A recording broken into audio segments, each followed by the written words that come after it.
Hi everyone. तो आज के वीडियो में हम लोग बात करते हैं कि कुछ दिनों पहले मैंने अपने चैनल पे एक पोल किया था, जिसमें मैंने दो ऑप्शन दिए थे कि मैं अगली वीडियो किस चीज़ के ऊपर बनाऊं। तो व्यूवर्स ने ये कहा कि आप अगली वीडियो बनाओ कि आपने एथर 450X क्यों खरीदी, ना कि ओला S1 प्रो। जैसे कि आप सबको पता है कि ओला S1 प्रो और एथर जो है वो दोनों बहुत ही बड़े कॉम्पिटिटर्स हैं। अगर कोई स्मार्ट स्कूटर लेने जाता है तो ये दोनों स्कूटर ऐसे हैं जिनके बहुत सारे अभी यूज़र्स हैं, बहुत सारे रिव्यूज़ अवेलेबल हैं, जिनकी डिलीवरी भी काफ़ी फास्ट है। तो मोस्टली जिन लोगों को इमीडिएटली स्कूटर चाहिए, जिनको 1 डेढ़ महीने के अंदर स्कूटर की डिलीवरी चाहिए, वो लोगों के लिए दो ही ऑप्शंस अवेलेबल हैं।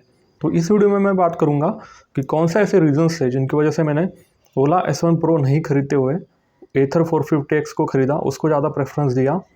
तो इन सारी चीज़ों को मैं यहाँ पे डिस्कस करूँगा। तो ये वीडियो को आप देखते टाइम पे अभी बहुत सारे लोग हैं जो ऑफेंड हो सकते हैं ओला S1 प्रो के यूज़र्स, बट मैं उनको ये बोलूँगा कि आप ऑफेंड ना होके जो नेगेटिव्स है उनको भी आप कंसिडर करो। और अगर आप खुद भी ओला S1 प्रो के यूज़र्स हो तो आप डेफिनेटली आपका भी नीचे कमेंट आप डालो, ताकि बाकी यूज़र्स को भी यहाँ पे हेल्प हो जाए। और मैं डिस्क्लेमर यहाँ पे देना चाहता हूँ कि देखो, ईवी इंडस्ट्री में ना कोई भी स्कूटर या फिर कोई भी कार परफेक्ट नहीं है। इवन आपने आपने देखा होगा रिसेंटली कि नेक्सॉन ईवी में भी आग लग गई है। ठीक है, आपने देखा होगा कि ओला S1 प्रो में फायर के इश्यूज़ थे, एम्पियर में थे। बहुत सारे ऐसे ब्रांड्स हैं जो रेप्यूटेड है, लेकिन फिर भी इश्यूज आते हैं क्योंकि परफेक्शन नहीं है अभी तक। एथर में भी बहुत सारे इश्यूज हैं। इसके अगली वाली जो वीडियो में बनाने वाला हूँ ना, उसमें आपको दिखेगा कि एथर में भी बहुत सारे नेगेटिव्स हैं जिनको मैं हाईलाइट करने वाला हूँ। और ये नेगेटिव्स कई बार ऐसे होता है कि ये नेगेटिव्स इतने एक्सटेंड तक नेगेटिव होते हैं कि आपका डिसीजन भी उनके ऊपर डिपेंड करता है कि मैंने ये स्कूटर खरीदनी चाहिए या फिर नहीं खरीदनी चाहिए, या फिर ये कार मैंने खरीदनी चाहिए या फिर नहीं खरीदनी चाहिए। तो आप इस वीडियो को as a study point of view से लो कि जब भी आप लेने जाओगे टेस्ट राइड स्कूटर का, तब ये सारे पॉइंट्स आप आपके दिमाग में रखो, ताकि आप जब डिसीजन लोगे तब इन्फॉर्म डिसीजन होना चाहिए वो। क्योंकि क्या होता है ना, अगर आपको ऑलरेडी नेगेटिव पता हो तो then it's very easy for you to take the decision. ठीक है, लेकिन आपको नेगेटिव पता नहीं और बाद में अगर आप जाके खरीदते हो और बाद में अगर पता चलता है तो हमको एक रिग्रेट सा होता है कि क्यों मैंने ये स्कूटर खरीदी, इसमें अगर ये इश्यूज थे। तो मैंने कुछ पॉइंट्स बना के रखे, तो बीच बीच में मैं उनको रीड आउट करते जाऊंगा। और मैंने बहुत सारे वीडियोस भी कलेक्ट किए हैं नेगेटिव पॉइंट्स के बारे में, जो मैं यहाँ पे डालता जाऊंगा, स्क्रीन के ऊपर आपको दिखाई देंगे। तो बहुत इंटरेस्टिंग वीडियो होने वाली है। ठीक है, तो हम लोग स्टार्ट करते वीडियो को। तो सबसे पहले हम लोग बात करते हैं कि मैंने स्कूटर क्यों खरीदी। तो हमें एक रिक्वायरमेंट थी कि हमें एक ऐसी स्कूटर लेनी थी जो एक पावरफुल भी हो और डेली उससे हम लोग एक 70-75 किलोमीटर का कम्यूट भी कर सकें। ठीक है, ये स्कूटर मोस्टली मेरी वाइफ यूज़ करती है, तो उनको ऑफिस जाने आने के लिए ये स्कूटर यूज़ होता है। उसका मैंने रेंज टेस्ट भी किया, आपको दिख जाएगा यहाँ पे, मैं ऊपर डाल दूंगा वीडियो। ठीक है, तो ये फैमिली का पर्सपेक्टिव था। जब आप खुद के लिए स्कूटर खरीदते हो ना, तब आपका पर्सपेक्टिव अलग होता है। जैसे अगर मैं होता तो मैं शायद ओला S1 प्रो खरीदता मेरे खुद के लिए, बिकॉज मैं थोड़ा टेकी हूँ, मुझे थोड़ा जुगाड़ करना पसंद है। तो फिर मैं उसी के अकॉर्डिंगली डिसीजन लेता, क्योंकि मुझे पर्सनली ऐसा लगता है कि ओला S1 प्रो ऑन पेपर बहुत अच्छा स्कूटर है। ठीक है, ओला S1 प्रो को कोई कंपटीशन ही नहीं है। इवन इफ अगर आज सिंपल वन भी आ रहा है तो भी मुझे लगता है कि ओला S1 प्रो उसके फीचर्स के अकॉर्डिंगली, डिज़ाइन के अकॉर्डिंगली बहुत ही अच्छा स्कूटर है। मुझे याद है जब वो स्कूटर लॉन्च हो रहा था ओला S1 प्रो, तब मैंने लाइव देखा था यूट्यूब के ऊपर लॉन्च इवेंट्स। तो आई वॉज वेरी हैप्पी और मैं मतलब काफ़ी इंप्रेस था। मुझे लगता था कि डेफिनेटली ये स्कूटर जो है वो रेवोल्यूशन लाएगा, और लाया भी है कुछ हद तक उन लोगों ने। लेकिन जब उनकी डिलीवरीज का टाइम स्टार्ट हुआ, इनिशियली तो टेस्ट राइड भी डिले हो गए, फिर डिलीवरीज भी डिले होने लगी और बहुत सारे यूज़र्स को बहुत सारे इश्यूज आए। ऑब्वियसली उनका मॉडल डिफरेंट है, उनका शोरूम है ही नहीं इन बिटवीन, तो फिर उनको एक बहुत सारी कठिनाइयाँ आती है यूज़र्स को, स्पेशली दोज जो लोग छोटी सिटीज़ में रहते हैं, उनको प्रॉब्लम है डिलीवरी के साथ, सर्विसिंग के साथ, बाकी इश्यूज़ के साथ। ठीक है, तो मैंने जब खरीदने का हमने जब प्लान बनाया कि हमें एक स्कूटर खरीदनी है, तो इनिशियली मैंने देखा कि आप अगर एथर के पुराने वीडियोस जाके देखोगे, मतलब जो वीडियोस 1 साल पहले के हैं, जब एथर का पुराना जनरेशन था, उसमें तो रेंज और भी कम था, 85 का भी रेंज उसमें नहीं था, लेकिन प्राइस उसी सेगमेंट में था।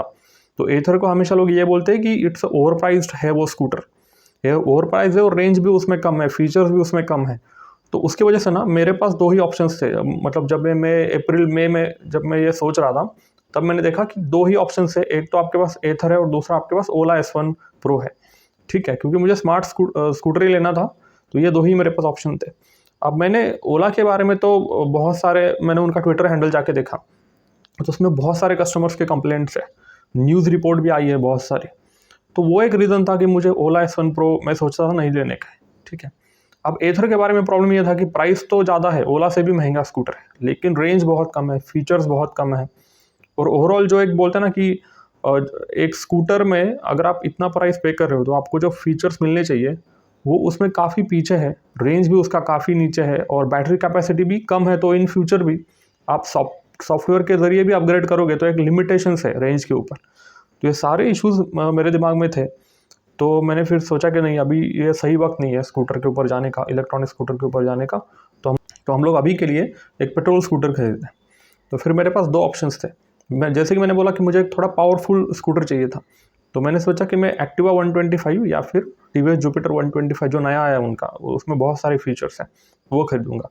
फिर मैंने कुछ रिसर्च की तो मैंने बोला चलो, एक्टिवा पहले थी हमारे पास, तो मैंने बोला चलो इस बार थोड़ा अपग्रेड करते हैं, थोड़ा सा अपन टीवीएस जुपिटर 125 के ऊपर जाते हैं, ठीक है। लेकिन फिर मैंने थोड़ा सोचा, फिर मैंने कोटेशन भी निकाला लोकल शोरूम में जाके, तो उन लोगों ने मुझे प्रॉमिस किया कि हम लोग सेम डे डिलीवरी आपको देंगे, और तकरीबन उसका जो कॉस्ट जा रहा था वो ज़्यादा था 1,05,000 के आसपास जा रहा था, और थोड़ा एक्सेसरीज वगैरह मिला के शायद वो 1,08,000-9,000 तक मुझे चला जाता। वो मैंने ऑलमोस्ट फाइनली कर दिया था, ठीक है। मुझे सिर्फ जाना था एक दिन और ख़रीदना था स्कूटर, यही था, ठीक है। लेकिन फिर मेरे दिमाग में ये बातें चल रही थी कि यार हम लोग ऐसा कर रहे हैं अभी कि खरीद रहे हैं स्कूटर, तो ऐसा ना हो कि मुझे आगे चल के शायद 2 साल बाद मुझे पछतावा हो कि मैंने 1,05,000 एक स्कूटर में इन्वेस्ट कर दिए, पेट्रोल स्कूटर में, जिससे कि मेरा रनिंग कॉस्ट भी बढ़ गया। और दूसरी बात ये कि कल मैं अगर उसको रीसेल भी करने जाऊँगा 2 साल बाद, जब इलेक्ट्रॉनिक स्कूटर बहुत मार्केट कैप्चर करके बैठे होंगे, तो उस टाइम पे शायद मेरा स्कूटर कोई खरीदेगा भी नहीं, और खरीदेगा भी तो आधी कीमत पे भी नहीं देगा मुझे। तो ये पर्सपेक्टिव मेरे दिमाग में ऑब्वियसली था। दूसरी बात ये थी कि अगर मुझे फ्यूचर में स्विच करना है ईवी के ऊपर, तो that will be very difficult, because obviously मैंने अगर 1 लाख इन्वेस्ट करके रखे हैं स्कूटर में, तो बहुत ही कम चांसेस है कि मैं उसको बेच के या फिर उसको खड़ा करके मैं इलेक्ट्रिक स्कूटर को खरीदूंगा। तो ये मेरे दिमाग में चल रहा था बैकग्राउंड में, और हमारा रनिंग भी ज़्यादा था, तो तकरीबन हमारा रनिंग डे का 70 किलोमीटर था। तो वो भी एक था कि हम लोग कितना भी अच्छा स्कूटर परचेस करें एफिशिएंसी देख के, जैसे कि जुपिटर 125 बेटर है एक्टिवा 125 से इन टर्म्स ऑफ माइलेज, 50-55 का वो एवरेज देता है। तो 50 का आप पकड़ के चलोगे तो भी हमें पता था कि हमें उसमें 5 लीटर की टंकी आती है, तो हमें अगर 70 किलोमीटर जाना है तो हमें फॉर एवरी 2 डेज हमें 3 लीटर पेट्रोल लगने वाला था। और यहाँ पे जितने पेट्रोल के कॉस्ट था 120 रुपये उस टाइम पे, तो तकरीबन आप देखोगे तो हमें ये पता था कि फॉर एवरी 2 डेज हमें तकरीबन 360 रुपये का पेट्रोल लगने वाला है, ठीक है। यहाँ पे 120 रुपये लीटर पेट्रोल था तब, तो 360 रुपये मतलब तकरीबन 180 rupees per day running cost लगने वाला था पेट्रोल के स्कूटर के ऊपर अगर हम लोग जाते तो ये भी एक फैक्टर था। तो ये सारी चीज़ें ना मेरे दिमाग में चल रही थी, और मैं ईवीज़ को काफ़ी फॉलो करता हूँ, तो मेरे दिमाग में ऑब्वियसली वो फाइट चल रही थी कि यार ईवी खरीदते हैं, हो जाएगा जो हो जाएगा, बट आप खरीदो ईवी, ठीक है। तो उस टाइम पे जो मैंने एनालिस उस टाइम पे फिर मैंने एक दिन ऐसे किया कि चलो यार, अभी ओला तो ऑप्शन है नहीं मेरे पास, तो आगे चल के फिर एथर का मैंने बोला देखते हैं यार, लकीली कुछ मिले तो। फिर मैंने एथर के रेंज टेस्ट वाले वीडियो देखे, तो उसमें मैंने देखा कि बहुत लोगों को 70 के ऊपर भी रेंज वो दे रही है, 80, कुछ लोगों को 100 के आसपास भी रेंज वो दे रही है स्कूटर। तो उस टाइम पे मैंने एथर का वेबसाइट ओपन करके देखा, तब मुझे पता चला कि एथर ने नया जनरेशन लॉन्च किया है जो कि एथर 450X और 450 प्लस है। तो उसमें रेंज जो है वो इकोनॉमी मोड में 85 किलोमीटर की यूज़र्स को मिल रही है। तो फिर मैंने देखा कि यार चलो सही है, अपना रिक्वायरमेंट अगर 70 का है और 85 कंपनी ट्रू रेंज प्रॉमिस कर रही है, तो डेफिनेटली ये एक ऑप्शन अपने लिए हो सकता है, ठीक है।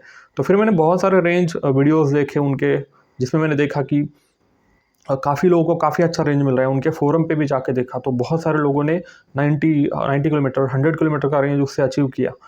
तो फिर मुझे थोड़ा कॉन्फिडेंस आने लगा कि चलो ठीक है। तो दो क्वेश्चंस प्राइमरली आते हैं ईवी खरीदते टाइम, कि बहुत सारे लोगों के दिमाग में ये भी चल रहा होगा कि क्या मेरे पास बजट का इशू था, तो नहीं था, ठीक है। आई वॉज रेडी टू पे अराउंड 170 तक मैंने बजट रखा था मेरा। दूसरा क्वेश्चन ये क्या लोकेशन का फैक्टर था, तो वो भी नहीं था, डिलीवरी भी मुझे मिल रही थी दोनों भी कंपनीज की। तो सबसे पहले मैं बात करता हूँ कि ओला S1 Pro के पॉजिटिव पॉइंट्स क्या हैं, जिनकी वजह से मुझे ऐसा लगता है कि ओला S1 Pro आगे 2 साल में भी ना एक रेलेवेंट स्कूटर रहने वाला है। मतलब ओला S1 Pro के यूजर्स को अगर उन्होंने परचेस किया स्कूटर, तो अगले 2-3 साल तक उनको ऐसा नहीं लगने वाला है कि मेरे स्कूटर में ये फीचर नहीं है, या फिर कोई और स्कूटर आ गया तो उसमें वो अच्छा है लेकिन मेरे स्कूटर में ये मिसिंग है चीज़। जो फीचर मुझे पर्सनली अच्छे लगते हैं ओला S1 प्रो में, उनके बारे में मैं बात करता हूँ। तो सबसे पहले मुझे अच्छा लगता है कि क्रूज कंट्रोल है ओला S1 प्रो में। क्रूज कंट्रोल मतलब आप ये देखो ना, अभी एथर का 450 का जनरेशन 3 लॉन्च हुआ है, जिसका प्राइस तकरीबन 1,60,000 ऑन रोड है।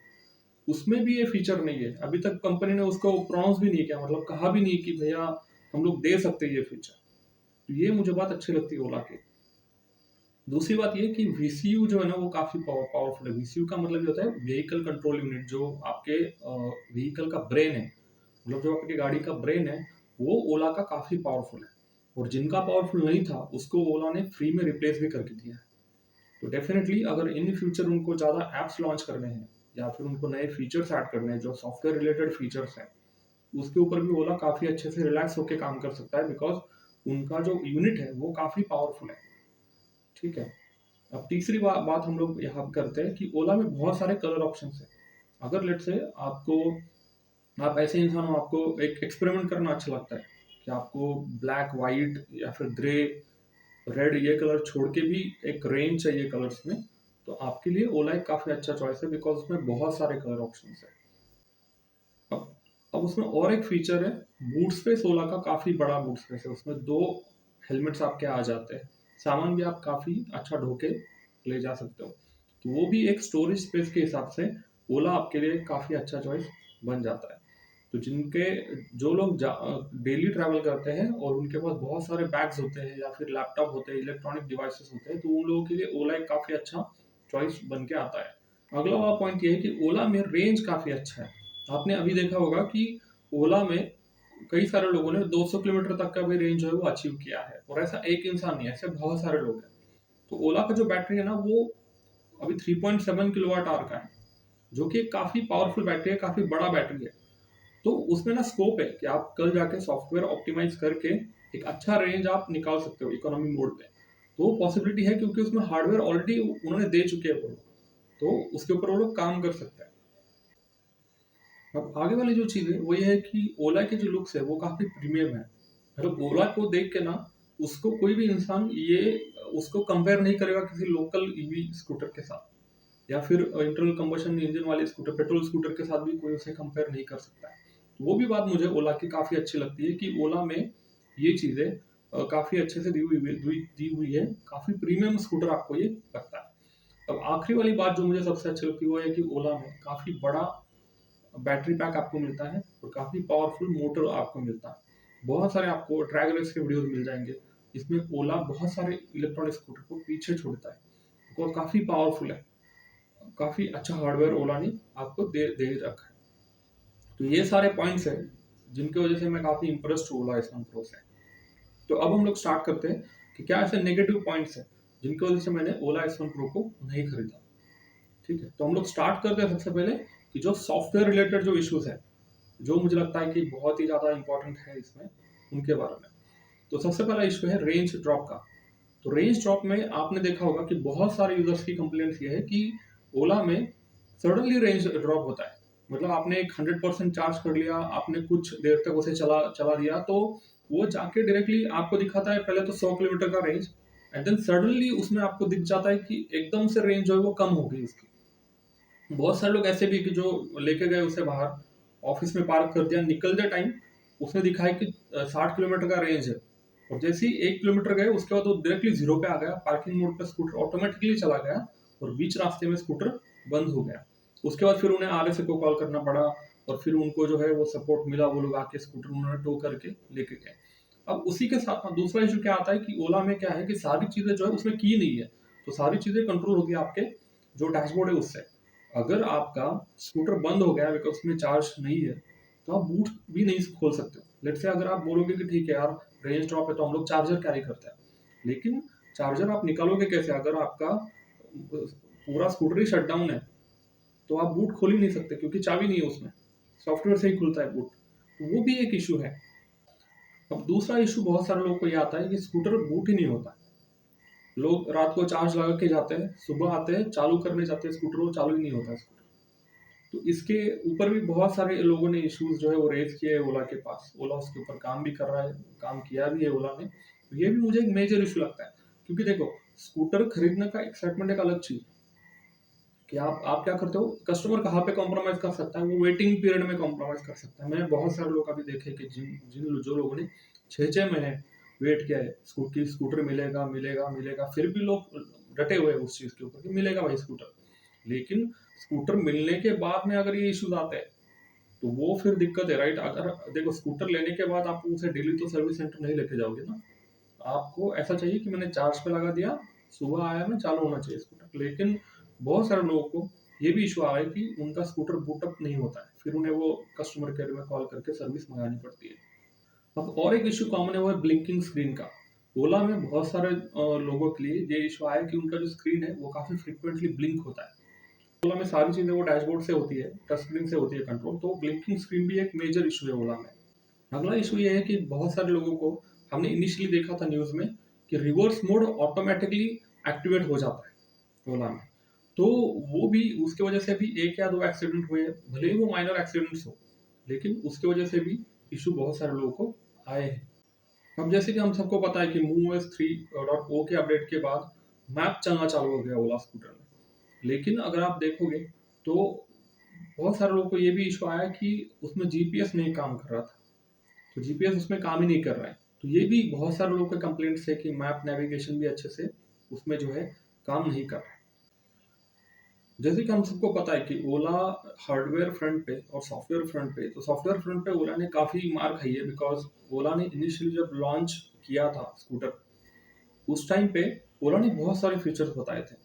लेकिन जब एक्चुअल में स्कूटर लोगों को मिलने लगा तो उसमें बहुत सारे फीचर्स जो थे वो मिसिंग थे। तो ये भी एक बहुत बड़ा डिसअपॉइंटिंग पॉइंट था बहुत सारे लोगों के लिए, कि जो फीचर लोग एक्सपेक्ट कर रहे थे स्कूटर से, वो उन्हें मिले नहीं। और जो मिले भी फीचर वो भी अच्छे से काम नहीं कर रहे थे, वो भी स्टेबल नहीं थे। तो ये सारे सॉफ्टवेयर इश्यूज थे जो कि ओला में आपको फ्रीक्वेंटली दिखने मिलते हैं, और इसके बहुत सारे कंप्लेंट्स ओला में कस्टमर जो है वो रेज करते हैं। अगर किसी को डाउट हो तो आप जाके ओला का जो ट्विटर हैंडल है उसके ऊपर जाओ, और वहाँ पे ट्वीट्स एंड रिप्लाईज सेक्शन में आप देखो, तो आपको बहुत सारे कस्टमर्स के कंप्लेंट आईडी भी मिल जाएंगे, उसके ऊपर ओला का रिस्पॉन्स भी मिल जाएगा। और इसके बाद में हम लोग बात करते हैं कि सर्विस रिलेटेड इश्यूज क्या क्या लोगों ने फेस किए हैं। तो सबसे बड़ा एक इशू लोगों ने ये फेस किया है कि RSA मतलब रोड साइड असिस्टेंस जो होता है वो काफी पुअर है। तो बहुत सारे लोग जो टीयर 2 टीयर 3 सिटी में रहते हैं, उनके लिए कई कई बार 3 4 5 घंटे भी लोगों ने वेट किया है कि लेट से रेंज ड्रॉप की वजह से स्कूटर कहीं पे हाईवे पे खड़ा हो गया या फिर बीच रास्ते में वो खड़ा हो गया। तो कई बार ऐसे हो रहा है कि जो कंपनी के लोग हैं उनको आने में 3 4 घंटे भी लग रहे हैं, और कई बार नाइट के टाइम पे वो वेटिंग जो है वो भी बढ़ जाती है, और फिर से लोगों को वो दिक्कत जो है वो सामना उसका करना पड़ता है। तो ये एक इशू कई लोगों ने फेस किया है। दूसरा इशू ये है कि स्पेयर पार्ट की अवेलेबिलिटी, इसके ऊपर इवन जो लोग फाइनल सर्विस दे रहे हैं कस्टमर को, एंड कस्टमर को जो लोग सर्व कर रहे हैं, उन्होंने भी कई बार ये कंसर्न रेज किया है कि स्पेयर पार्ट में ओला में काफी दिक्कत है उनका मिलना, उनकी अवेलेबिलिटी होना। तीसरी बात यह है कि जैसे कि आपको पता है कि ओला का कोई शोरूम नहीं है, तो एक कस्टमर और कंपनी का जो कनेक्ट है ना वो सिर्फ फोन कॉल के ऊपर या फिर मेल के ऊपर है। तो कई बार लोगों को ये होता है कि एक्सपीरियंस अगर करना हो स्कूटर का, तो उसमें भी लोगों को दिक्कत हो जाती है, बिकॉज अगर मुझे टेस्ट राइड लेनी है तो मुझे सिर्फ ऑनलाइन ही एक प्लेटफॉर्म है जहाँ पे मैं देख सकता हूँ, बुक कर सकता हूँ टेस्ट राइड। वो जब अवेलेबल होगी तभी मैं स्कूटर की जो टेस्ट राइड है वो ले सकता हूँ। क्योंकि भले ही ठीक है आप टेस्ट राइड के लिए भी किसी के ऊपर डिपेंडेंट रहो यूट्यूब वीडियो के ऊपर, लेकिन जो कलर है उसके लिए तो एटलीस्ट आपने स्कूटर सामने से देखना चाहिए। क्योंकि मेरे केस में मैंने एथर 450 का पहले ग्रीन कलर बुक किया था, बट जब मैंने जाके देखा शोरूम में तब मुझे लगा कि नहीं, ग्रे कलर ही ठीक है मेरे लिए। तो ऐसे इश्यूज जो है ना, ये इश्यूज आप शोरूम हो तभी आपको एक पर्सनल टच मिल जाता है, कनेक्ट आपको मिल जाता है। अब बहुत सारे लोगों का ये भी इशू है कि इंश्योरेंस कॉपी नहीं मिली हमें, या फिर हमें हमें और भी कई बार पेमेंट रिलेटेड कुछ इश्यूज है, बुकिंग रिलेटेड इश्यूज है। अब ये जो सारे इश्यूज है ना, ये शोरूम के ना होने की वजह से है। तो इसे मैं कंसिडर करता हूँ सर्विस रिलेटेड इश्यूज में। अब अगली बात ये है कि ओला में अगर आपको आपकी बाइक को सर्विस करानी हो तो आपको कॉल करना पड़ता है, अपॉइंटमेंट बुक करनी पड़ती है, फिर लोग आते हैं मैकेनिक, वो आपके स्कूटर को लेके जाते हैं। कई बार उसमें लोगों ने ये देखा है कि 2 2 3 3 4 4 दिन भी लगे हैं सर्विसिंग होने में।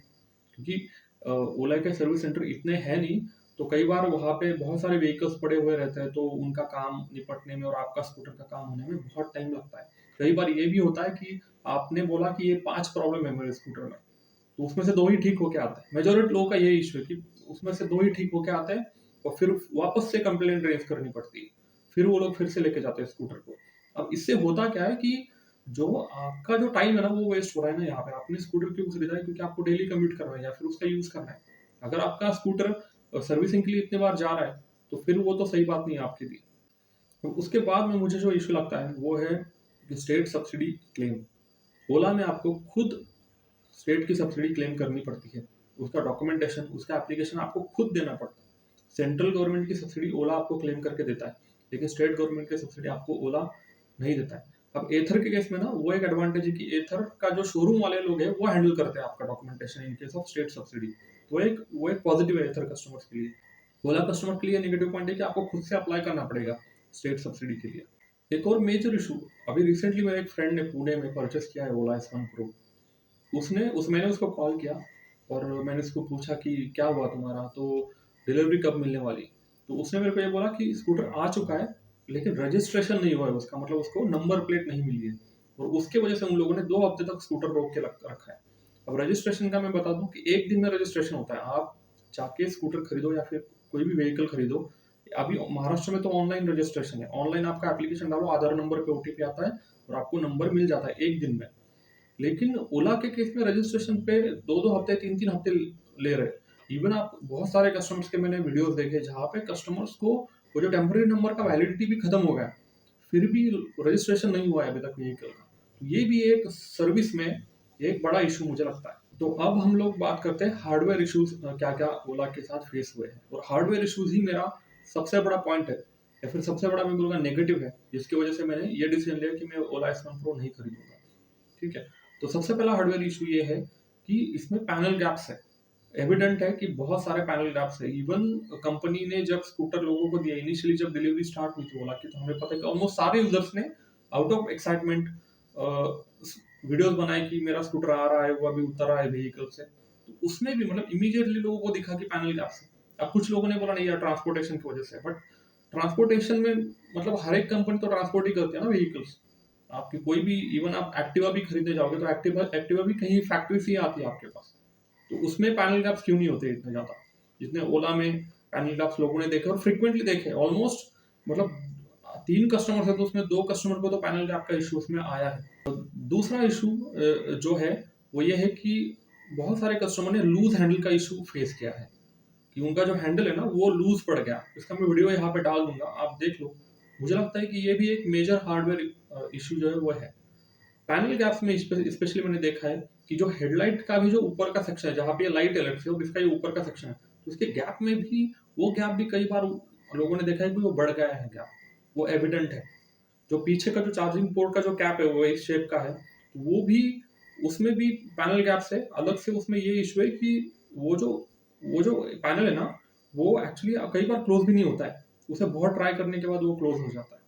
तो अब हम लोग बात करते हैं साइड स्टैंड की। जैसे कि आपको पता है कि ओला हो या फिर एथर हो, इनमें सेंटर स्टैंड आता नहीं है, साइड स्टैंड है। लेकिन ओला के बारे में बहुत सारे लोगों ने कंप्लेंट ये की है कि उसका जो साइड स्टैंड है ना वो कई बार ऐसे मूव होता है वर्टिकल। मतलब ऐसा अगर स्टैंड है या अगर आपका स्कूटर है तो ऐसे ये मूव करता है। अब इसकी वजह से क्या होता है कि स्कूटर की जो बॉडी है उसके ऊपर ऐसे घिसता है, तो यहाँ पे जो ये फाइबर का ही बॉडी है तो इसमें कई बार ऐसा होता है कि इसको डैमेज वो कर देता है। तो ये भी एक इशू है। स्टैंड आपको पता है कि काफी इंपॉर्टेंट रोल प्ले करता है आपके स्कूटर के लिए। सारे यूजर्स ने ये इशू फेस किया है कि हर एक सर्विसिंग में उन्हें ब्रेकिंग पैड जो है वो चेंज करने पड़ रहे हैं। अब हमने देखा है कि बहुत सारे जो परफॉर्मेंस व्हीकल्स है, परफॉर्मेंस टू व्हीलर्स है, उनमें भी इतनी फ्रीक्वेंसी नहीं होती कि 5000 किलोमीटर पे आप ब्रेकिंग पैड चेंज करें। अब ब्रेकिंग पैड चेंज करने की जरूरत पड़ रही है, मतलब आइदर आपने जो पैड दिया है वो उसमें क्वालिटी के इश्यूज है, या फिर जो आप कस्टमर को दे रहे हो रिप्लेसमेंट वो भी खराबी है। तो ओला ने इसके ऊपर भी देखना चाहिए कि ब्रेकिंग पैड क्यों हमें चेंज करने पड़ रहे हैं हर एक सर्विसिंग में, जिसकी वजह से ओवरऑल जो सर्विसिंग का जो कॉस्ट है, ईवी स्कूटर को बोला जाता है कि जीरो मेंटेनेंस व्हीकल, बट ऐसा नहीं है। या फिर जीरो कॉस्ट सर्विसिंग व्हीकल, ऐसा भी नहीं है। अगर ब्रेक पैड चेंज होते हैं तो उसका कॉस्ट डेफिनेटली काफी अच्छा कॉस्ट कस्टमर को पे करना पड़ता है एट दी एंड। उसके आगे वाला इशू ये है कि जो चार्जिंग पोर्ट दिया है ओला ने वो काफी अच्छा फीचर है, मुझे पर्सनली पसंद है कि आप फोन को चार्ज कर सकते हो या फिर पावर बैंक को चार्ज कर सकते हो या फिर हेडफोन को चार्ज कर सकते हो वहां से। लेकिन वो इतना वीक है कि कई लोगों का वो जो चार्जिंग पोर्ट है वो 1-2 बार यूज करने के बाद डायरेक्टली अंदर चला गया। अब उसके लिए भी फिर से सर्विसिंग को कॉल करना पड़ रहा है लोगों को। तो ये भी काफी एक हार्डवेयर का फ्लॉ है। अब हो गए, ये सारे हो गए हमारे इश्यूज। मैं बोलूंगा ठीक है चलो कोई दिक्कत नहीं है, भी माइनर माइनर है, पैनल गैप्स ठीक है, चार्जिंग नहीं करूंगा मैं, कोई दिक्कत नहीं है, स्टैंड भी हम लोग कर लेंगे फिक्स। अब दो इश्यूज हैं जो कि सबसे बड़े मुझे लगते हैं, इनमें से एक के ऊपर मैंने वीडियो भी बना के रखा है। सबसे पहला इशू कि इस स्कूटर में ग्रैब हैंडल, मेरा सबसे ज्यादा नोटिस मैंने ये इशू किया है बहुत सारे लोगों के लिए कि ग्रैब हैंडल में वाइब्रेशन है। ग्रैब हैंडल ऐसे हिलता है, अगर आप उसे पकड़ के बैठोगे या फिर उसका आप यूज करोगे, उसके ऊपर अगर आप प्रेशर डालोगे, तो ग्रैब हैंडल में कई सारे लोगों ने एक मूवमेंट देखा है, ठीक है ना, वो इतना स्टर्डी नहीं है, वो इतना फिट नहीं है, या फिर होता है ना कि मजबूत नहीं है वो। अब ग्रैब हैंडल में सबसे बड़ी दिक्कत, तो इसके ऊपर मैंने थोड़ा सर्च किया कि क्या इशू है ग्रैब हैंडल में। तब मैंने देखा, आप यहाँ पे मैं दे दूंगा आपको वीडियो या फिर इसका पिक्चर, कि ग्रैब हैंडल जो है ना ओला का, वो उन लोगों ने स्कूटर के बॉडी में या फिर चासी में फिट करना चाहिए था। वो उन्होंने चासी में ना फिट करते हुए, जो स्कूटर के आपका बूट स्पेस है, मतलब जो डिक्की है, डिक्की का जो प्लास्टिक है ना, उसमें वो फिट किया है। अब जहाँ पे चैसी में फिट करना चाहिए था, उसे अगर आपने डिक्की के वो प्लास्टिक में फिट कर दिया, तो वो कैसे मजबूत होगा। अब ग्रैब हैंडल, बहुत सारे लोग बोलेंगे ठीक है यार कुछ यूज का नहीं है या फिर नहीं पकड़ेंगे हम लोग इसको, लेकिन स्कूटर का मेन पर्पस क्या है। स्कूटर को आप, मेरे पास कार है, मैं कार को हर जगह पे नहीं लेके जा सकता हूँ। क्यों नहीं जा सकता हूँ, क्योंकि अ, कार को पार्किंग स्पेस ज्यादा लगता है। पुणे में बहुत सारी जगह ऐसी है जहाँ पे आप शॉपिंग करने जाते हो फैमिली के साथ, वहाँ पे आप कार लेके नहीं जा सकते हो। लक्ष्मी रोड हो गया या फिर कुछ और रोड हो गया, वहाँ पे आपको स्कूटर को पार्क करना है। और कई बार ऐसे होता है, अब ओला में तो सेंटर स्टैंड भी नहीं है, वेथर में भी नहीं है, तो आपको कई बार ये स्कूटर पार्क करने के बाद ना एडजस्ट करने पड़ता है, ऐसे उठा के रखना पड़ता है स्कूटर, या फिर उसका डायरेक्शन चेंज करना पड़ता है। वो आप कैसे करोगे।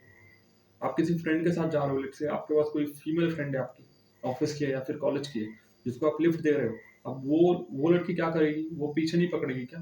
फिर ये तो बहुत ही मतलब खराब आर्ग्यूमेंट है लोगों का कि नहीं उसका यूज नहीं करेंगे या फिर वो चल जाती है चीज। अब ठीक है, वो भी ठीक है। अब ओला उसे फिक्स कैसे कर रहा है, ओला उसको, मैंने देखा कई वीडियो में, ओला उसको फेविक्विक यूज करके फिक्स कर रहा है। मतलब जो वो जो बोलते हैं ना कि जो जिसमें आप नट ऐसे बिठाते हो, वो जो है, वो लोग क्या कर रहे हैं ना, उसको साइड से फेविक्विक लगा के उसमें डाल रहे हैं प्लास्टिक में, और उसके ऊपर फिट करेगा हैंडल।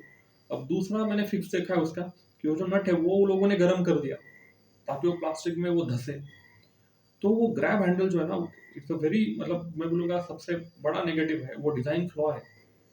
अब दूसरा इशू मैं बोलता हूँ, वो है आपका सस्पेंशन का। फ्रंट में सिंगल सस्पेंशन दिया है ओला ने, वो सस्पेंशन टूटने का 3-4 इंसिडेंट हुए हैं, जिसके ऊपर मैंने भी वीडियो बना के रखा है। अब उसका जो रीजन है वो वीडियो में मैंने बताया है, लेकिन ठीक है चलो, आज आप कौन से भी सिटी में जाओ, मुंबई में जाओ, पुणे में जाओ, या फिर दिल्ली में जाओ, आपके रोड में गड्ढे हैं, ठीक है, स्पीड ब्रेकर बहुत ही गंदे हैं अपने यहाँ पे। तो उस केस में जब इम्पैक्ट ज्यादा होगा, तब फ्रंट सस्पेंशन के बारे में आप ज्यादा कुछ कह नहीं सकते कि वो टूटेगा या फिर नहीं टूटेगा, ठीक है। तो सिंगल सस्पेंशन देने की ओला को जरूरत नहीं थी, वो लोग ड्यूअल सस्पेंशन के साथ अगर जाते तो काफी अच्छा वो डिजाइन हो जाता। एथर ने भी वही किया, सिंपल एनर्जी ने भी वही किया अभी, कि उन्होंने ड्यूअल सस्पेंशन दिया है सामने। अब उसमें ना, तो अब आप बोलोगे कि ठीक है यार चलो ये दो हमने इश्यूज मान लिए, मैं तो बैटरी का, मैं बर्निंग का इशू ही नहीं दे रहा हूँ यहाँ पे। सबको पता है कि ओला की जो बैटरी की कूलिंग है, उसके ऊपर ज्यादा ओला ने काम नहीं किया है। लेकिन मैं बैटरी को कंसिडर नहीं करता, मुझे खुद भी पता है कि बैटरी जो है लिथियम आयन, वो एक सर्टन आपका हीट जो है वो बर्दाश्त कर सकती है, तो बैटरी के ऊपर तो मैं नहीं जाऊंगा। मुझे ये दो इश्यूज का कोई परमानेंट सोल्यूशन नहीं दिखता है। एज लॉन्ग एज आप देखो, सस्पेंशन के केस में अगर आप कस्टमर को फ्री में रिप्लेस करके दोगे, क्योंकि डिजाइन पूरा चेंज होने वाला है आपका, हैंडल से लेके आपका टायर तक का डिजाइन चेंज होगा, उसका कॉस्ट कौन बेयर करेगा। तो उसका कोई सोल्यूशन मुझे नहीं लगता कि है, अगर है तो भी वो बहुत डिफिकल्ट है कंपनी के लिए, फाइनेंशियली भी कंपनी के लिए बहुत डिफिकल्ट है वो रिप्लेस करके देना। तो दूसरी बात जो मैंने बताई कि ग्रैब हैंडल जो है, वो भी अगर बॉडी के साथ अटैच नहीं है, चासी के साथ अटैच नहीं है, तो उससे भी आप कैसे फिक्स करोगे, आप वेल्ड वगैरह करके कैसे उसे फिक्स करोगे। तो ये भी इश्यूज है। अब आप बोलोगे कि हार्डवेयर इश्यूज को आपने इतना बड़ा क्यों बना लिया पॉइंट, तो बना, इस चीज को मैं ज्यादा हाईलाइट कर रहा हूँ, क्योंकि हम लोग जब कोई भी बाइक खरीदते हैं, कार का तो छोड़ दो, कार हम लोग खरीदते हैं, बहुत लोग 4-5 साल बाद बेच देते हैं, चलो सेकंड हैंड में निकाल दिया कार। बाइक को बहुत कम लोग होते हैं जो रीसेल करते हैं। बाइक जनरली 10-10 साल तक घर पे पड़ी रहती है, लोगों के पास एक्टिवा सेकंड जनरेशन है, वो भी पड़ी हुई है अभी तक, लोग यूज करते हैं, लोग बोलते हैं ठीक है ना यार चलो कभी ना कभी तो यूज होता ही है, ग्रोसरी लेने जाएंगे हम लोग। तो हार्डवेयर इश्यूज ना बहुत इंपॉर्टेंट है किसी भी बाइक के लिए, बिकॉज वो आप बाइक बहुत लंबे समय के लिए यूज करने वाले हो। और आप सबको पता है कि जैसे जैसे हम लोग बाइक यूज करते जाते हैं, 1 साल 2 साल 3 साल के बाद उसमें वियर एंड टियर ज्यादा होता है। इवन होंडा जो रेप्यूटेड कंपनी है उसमें भी बहुत सारे लोगों ने देखा है कि बहुत सारे पैनल गैप्स आने लगते हैं, बहुत सारे बिल्ड रिलेटेड इशूज आने लगते हैं। अगर ये स्कूटर में ये इशूज अभी है, मतलब स्कूटर निकल के आया नहीं तभी से अगर इशूज चालू हो गए, तो फिर इसका फ्यूचर कैसे होने वाला है। तो इसलिए मैं बोलूंगा कि हार्डवेयर इशूज को मैं ज़्यादा इंपॉर्टेंट दे रहा हूँ। मुझे ये पर्सनली पता है, मैं खुद सॉफ्टवेयर इंडस्ट्री से हूँ, तो मैं गारंटी के साथ आपको बोलता हूँ कि सॉफ्टवेयर रिलेटेड इशू जो कि रेंज ड्रॉप वगैरह है वो सॉल्व होने वाले हैं। उसके ऊपर आप टेंशन मत लो। अगर आप ओला के ओनर हो, सॉफ्टवेयर इश्यूज अगले 6 महीने 1 साल में सारे निकल जाने वाले। जो सर्विसिंग के रिलेटेड इश्यूज है वो भी खत्म होने वाले। खत्म, bye bye, tata, goodbye, गया। क्योंकि वो सारी चीजें ना वेंडर स्पेसिफिक होती है। आप अच्छे बंदों को लेके आओ, आप ट्रेनिंग अच्छा दो, आप सप्लाई चेन अच्छी खड़ी करो, खत्म। सर्विसिंग और सॉफ्टवेयर रिलेटेड इश्यूज खत्म होने वाले ओला में से। लेकिन हार्डवेयर रिलेटेड जो इश्यूज है वो आपको लॉन्ग टर्म में बहुत ज्यादा हैम्पर करने वाले हैं। तो दोनों चीजें थी मेरे डिसीजन में, दोनों फैक्टर्स थे। एक तो सॉफ्टवेयर और सर्विसिंग रिलेटेड इशू मेरे फैमिली के पर्सपेक्टिव से मुझे निगेटिव ज्यादा लग रहा था, मेरे पर्सपेक्टिव से नहीं मुझे लग रहा था। फैमिली के लिए क्यों क्यों बिकॉज अगर मेरी वाइफ स्कूटर को यूज कर रही है तो सडन रेंज ड्रॉप होता है लेट से, और वो स्कूटर खड़ा हो जाता है, तो फिर क्या करेगी वो। या फिर आपकी सिस्टर यूज कर रही है मेरी, तो फिर वो क्या करेगी। मैं टेकी हूँ लेकिन वो लोग नहीं है ना इतने टेकी कि वो रिस्टार्ट करके देखे या फिर और कुछ करके देखे और कुछ जुगाड़ करके देखे, राइट। तो फैमिली के पर्सपेक्टिव से मुझे ये सॉफ्टवेयर रिलेटेड जो इश्यूज थे वो मुझे काफी बड़े लगने लगे। हालांकि मुझे पर्सनली लगता है कि वो ठीक हो जाएंगे, लेकिन रिलायबिलिटी में कहीं ना कहीं पे ये क्वेश्चन मार्क आता है कि सॉफ्टवेयर की वजह से आप रिलाई कर सकते हो क्या स्कूटर को। ये एक सबसे बड़ा क्वेश्चन है। दूसरा जो हार्डवेयर रिलेटेड जो है उसने मुझे पर्सनली भी मेरे डिसीजन पे भी इम्पैक्ट किया, क्योंकि डेफिनेटली स्कूटर को हम लोग डेली यूज करेंगे तो वियर एंड टेयर जो होता है वो होता है, उसमें तो कोई क्वेश्चन मार्क ही नहीं है, ठीक है। तो वो चीज़ें, ये स्कूटर अगर हम लोग 1.5 लाख रुपए इन्वेस्ट कर रहे हैं तो अगले 2-3 साल बाद इसके हार्डवेयर का क्या पिक्चर होगा, ये काफ़ी एक बड़ा पॉइंट यहाँ पे निकल के आता है। अब आपने देखा होगा कि बहुत सारे यूज़र रिव्यूज़ भी है ओला के। कुछ रिव्यूज़ ऐसे जो काफ़ी पॉजिटिव है और कुछ रिव्यूज़ ऐसे जो काफ़ी नेगेटिव है। तो जब भी आप डिसीजन लोगे तो आप थोड़े नेगेटिव रिव्यूज भी देख के चलो। जैसे कि आपको पता है कि एक साउथ के एक डॉक्टर है, उन्होंने ओला स्कूटर को रोड पे ही जला दिया। तो उनका भी वीडियो आप जाके जाके देखो, उनका भी यही इश्यू है सॉफ्टवेयर रिलेटेड की रेंज ड्रॉप। बहुत बार रेंज ड्रॉप हुआ, उनको सर्विसिंग अच्छी नहीं मिली, that's why he made his mind. अब एक लेडी है जिनका वीडियो है प्रदीप ऑन व्हील्स के चैनल पे, तो वहां पे भी उनका यही रिव्यू है कि सॉफ्टवेयर की वजह से कई बार उनका स्कूटर रेंज ड्रॉप होकर खड़ा हो गया बीच रास्ते। तो for her as a girl वो काफी एक डिफिकल्ट सिचुएशन थी। ऑब्वियसली हर एक के लिए होता है, राइट। अगर आपकी भी सिस्टर है, आपकी भी वाइफ है, तो ऑब्वियसली यू फील दैट। वो एक कहीं ना कहीं पे आपको डर लगता है कि नहीं यार, अगर ये रात में बंद पड़ गया रोड पे तो फिर आप क्या करोगे। तो ये जो सारे इश्यूज है ना, जैसे कि मैंने बोला कि सॉफ्टवेयर और सर्विसिंग रिलेटेड इश्यूज ठीक हो सकते हैं, लेकिन वो आज ठीक होंगे क्या, तो नहीं। वो शायद 6 महीने बाद ठीक होंगे। तो अगर आप इमीडिएटली खरीदने का सोच रहे हो बोला, तो फिर सॉफ्टवेयर रिलेटेड इश्यूज आपने कंसिडर करने चाहिए। अगर आप उसे लॉन्ग टर्म रखने का सोच रहे हो, क्योंकि एक बात आप ये ध्यान में रखो कि कई सारे लोग ना वो बेच भी रहे स्कूटर सेकंड हैंड मार्केट में, लेकिन उनको ये नहीं पता कि आपके नाम पे आपको एक ही बार सेंट्रल गवर्नमेंट की सब्सिडी मिलने वाली है या फिर स्टेट गवर्नमेंट की सब्सिडी मिलने वाली है। तो जब आप 1.5 लाख का स्कूटर बेच रहे हो, तो वो 1.5 लाख का नहीं है, वो 2 लाख का स्कूटर है जो आप बेच रहे हो। तो इतना पैसा आपको सामने वाला इंसान दे रहा है क्या, वो भी क्वेश्चन है। तो ये बात आप ध्यान में रखो कि आप सब्सिडी भी बेच रहे हो उसको। तो ये सारे इश्यूज है, सॉफ्टवेयर हार्डवेयर इश्यूज, जिनकी वजह से मैंने ये सोचा कि नहीं, मैं भले ही मैं खुद उस स्कूटर को यूज करता तो मैं शायद उसको कंसिडर करता, अबे साले, बीइंग अ टेक्निकल गाय, टेकी गाय, कि ठीक है चलो यार अच्छे फीचर्स है, मैं उनको एक्सप्लोर करूंगा। लेकिन अगर मुझे डेली कम्यूट के लिए चाहिए मेरी वाइफ को वो स्कूटर, मेरी सिस्टर को वो स्कूटर, या फिर मेरे पापा को वो स्कूटर डेली कम्यूट के लिए, अगर मैं चाहता हूँ कि मुझे पीस ऑफ माइंड हो कि भैया ठीक है इश्यूज नहीं है, स्कूटर चार्ज किया सुबह तो मुझे दिख रहा है कि रेंज मुझे इतना मिल रहा है, उतना रेंज वो दे रही है, घर पे आ रही है स्कूटर, खत्म। भले ही मैप चले ना चले, आई डोंट केयर। भले ही उसमें और कुछ इशू हो, I don't care, but scooter का जो डीएनए है मेन, उसका जो काम है वो उसने करना चाहिए, उसकी में कोई दिक्कत होनी नहीं चाहिए। तो यही मेरा पर्सपेक्टिव था। भले ही मैंने थोड़ा सा ये एग्रेसिवली बोल दिया वो सब कुछ चीज़ें, बट मैं पर्सनली बहुत फैन हूँ ओला का स्कूटर जान दे देंगे इसके लिए, क्या बात कर रहे हो आप? का। मुझे लगता है कि वो स्कूटर अगले 2-3 साल तक ना उस स्कूटर को कोई भी कॉम्पिटिशन है नहीं। It's a very powerful machine, बहुत अच्छा है स्कूटर। लेकिन ये जो सारे फ्लॉज है, ये सारे नेगेटिव जो है, वो आपके डिसीजन को कई बार ना कर देते हैं, क्योंकि ये पॉइंट्स काफ़ी बड़े-बड़े नेगेटिव पॉइंट्स हैं जिनको आपने कंसिडर करके चलना चाहिए। तो मेरे चैनल पे कोई स्पॉन्सर्ड वीडियो नहीं है, बिकॉज़ मेरे सब्सक्राइबर बहुत ही कम है, तो प्लीज़ आप लोग सब्सक्राइब करो ताकि मैं ऐसी ही अनबायस्ड वीडियोज़ आपके लिए बनाता रहूँ और आपको भी इससे नॉलेज या फिर एक गाइडेंस मिलता रहे।